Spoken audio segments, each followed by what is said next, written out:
Усім прывітання! Рады вітаць вас на канале Філалогія. Гэта ўжо 21 занятак па ўкраінскай мове. Рады прадставіць вам наступны занятак, тэма якога ілжэсябры перакладчыка.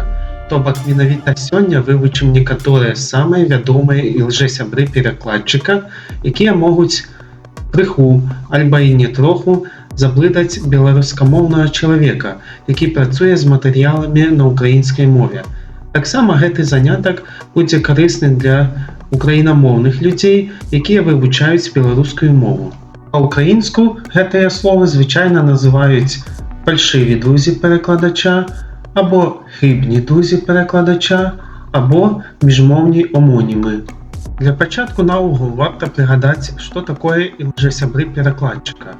Прачытаем. Ілжэсябры перакладчыка, альбо яшчэ міжмоўныя амонімы – гэта адно слова ці пары слоў або фраз з розных моў ці дыялектаў, якія выглядаюць або гучаць аднолькава ці вельмі падобна, але маюць розныя значэнні. Адразу паглядзім на адзін моцны прыклад, як гэтыя словы могуць працаваць на практыцы. Прыклад з Бібліі. Гэта эпізод з Евангелія паводле Лукі, дзе Ісус Христос ужо вісіць на крыжы, і разам з ім крыжуюць двух злодзеяў. І вось адзін злодзей ліхасловіць Ісуса Хрыста, а другі злодзей, наадварот, сумінае першага. І вось 41 верш, ён гаворыць: «Мы засуджаныя справядліва, бо заслужанае паводле ўчынкаў нашых прынялі, а ён нічога благога не зрабіў». Што азначае нічога благога? Па-беларуску благі – гэта дрэнны, але па-ўкраінску наадварот. Благі – це добрий, хороший. Таму ва ўкраінскім перакладзе напісана «Він же нічого поганого не зробив». Ось гэта прыклад, калі толькі праз адно слова можна ўжо не цэлкам добра зразумець Евангелие. Калі толькі адно слова можа перакруціць сэнс тэксту. Таму варта вывучыць словы ілжэсябры перакладчыка і іх ведаць. Прачытайма уважліва гэты верш яшчэ раз. Па-беларуску. «І мы засуджаныя справядліва, бо заслужанае паводле ўчынкаў нашых прынялі, і ён нічога благога не зрабіў». По-українськи. Але ми справедливо, бо дістаємо належне за те, що вчинили. Він же нічого поганого не зробив. Тепер будемо вчити інші ілжэсябры перакладчика поміж українською і білоруською мовами. Так ось, що означає слово «сказ» в білоруській мові і в українській мові? Калі ви добра глядзелі урок 3 гэтага курсу і наогул уважліва праглядзелі 20 заняткаў па ўкраінскай мове, якія ўжо ёсць на гэтым канале, то добра ўжо ведаеце, што беларускае слова «сказ» па-ўкраінску перакладаецца як «рэчення». Слова «сказ» ва ўкраінскай мове азначае па-беларуску «шаленства». Па-беларуску гэта мэбля называецца канапа. Па-ўкраінску гэта дыван. Але што ж тады такое дыван у беларускай мове? Вось гэта беларускі дыван. Украінцы гэты беларускі дыван назвалі бы кылым. А што азначае слова «люстра» ва ўкраінскай і беларускай мовах? Першае значэнне для абедзвюх моў аднолькавае. Гэта падвесны асвятляльны прыбор з некалькіх падсвечнікаў або лямпаў. А вось другое значэнне толькі для беларускай мовы. Люстра – гэта адшліфаваная паверхня шкла, металу, здольная даваць адбіткі тых прадметаў, якія знаходзяцца перад ёю, а таксама спецыяльна зроблены прадмет з такой паверхняй. Ва ўкраінскай мове для гэтага значэння выкарыстоўваюць слова «дзеркало». Далей слова «кубак». Тут бачым падобная сітуацыя. Першае значэнне для абедзвюх моў агульнае, толькі ва ўкраінскай мове літара «о» – кубок. А вось прадмет, з якога людзі п'юць гарбату, па-ўкраінску называецца чашка. А што гэта? Па-беларуску пакой, па-ўкраінску кімната. Падобнае ўкраінскае слова «спокій» па-беларуску перакладаецца як «супакой». Які сэнс мае ўкраінскае слова «багацця»?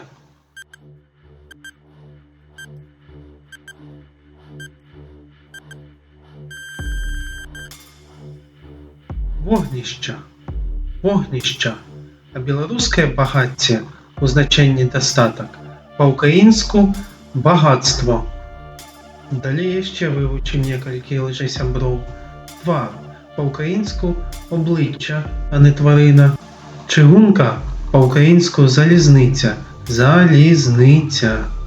Чоловік. По-українську людина. Тобак може бути як і жінчина, так і мужчина. А чоловік – це тільки по-білоруську мужчина. Цікаве слово льос. По-українській мові це доля, а не ліс. Ліс по-білоруську буде лес. Тяжарність по-українську означає вагітність, а не тяжкість. Білоруське слово гульня по-українську означає гра. А гульня в українській мові часом може означати як святкування. Золок – світанок, а не зола. Срок – зір, а не сток. Тое, що по-білоруську було би термін. А хто ось гета такі пригожі? По-білоруську, як відомо, це кот, а по-українську – кіт. Кіт.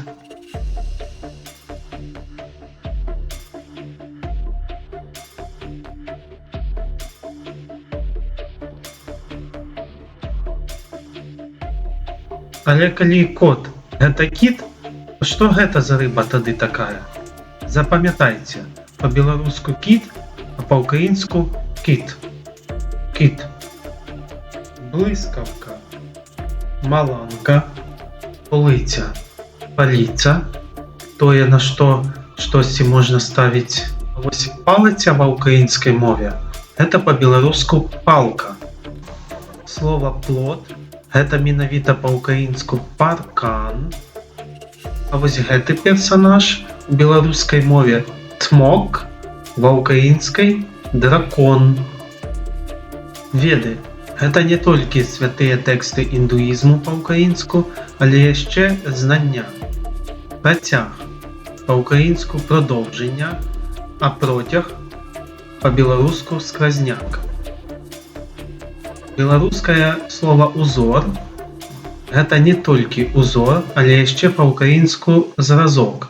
Беларуская стрэльба – гэта па-ўкраінску рушніца, а ўкраінскае слова стрільба па-беларуску стральба. Яшчэ адно маленькае практыкаванне. Злучыце, калі ласка, як адчуваеце стрэлкамі правільны пераклад слоў з беларускай мовы на ўкраінскую.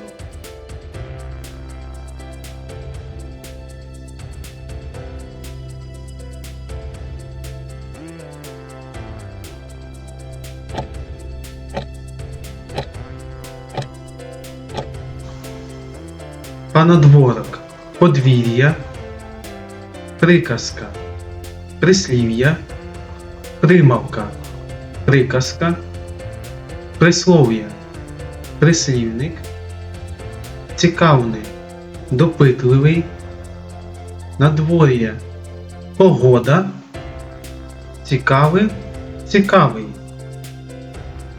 Цяпер читаем і вучым дієслови, якія можуть збитаць.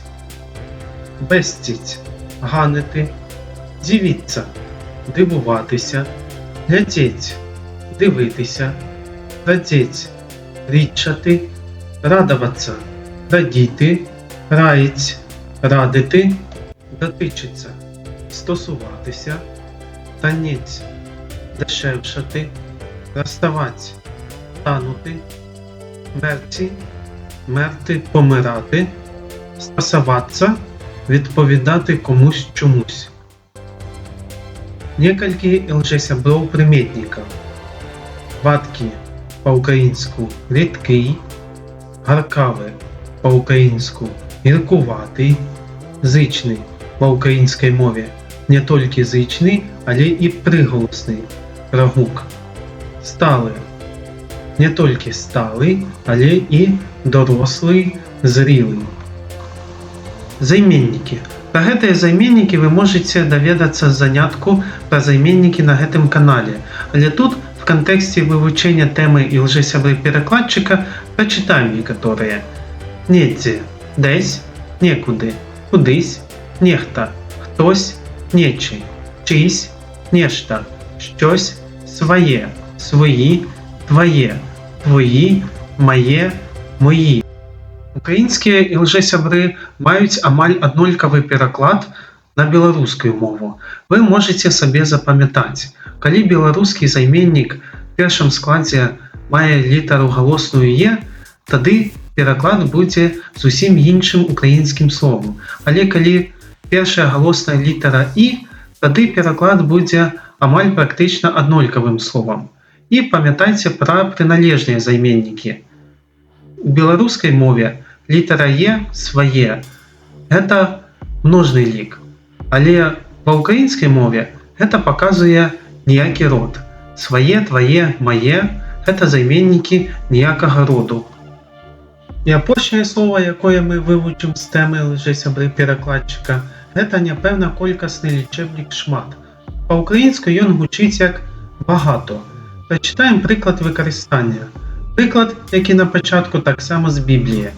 І Авраам пробував у філістимській землі багато днів.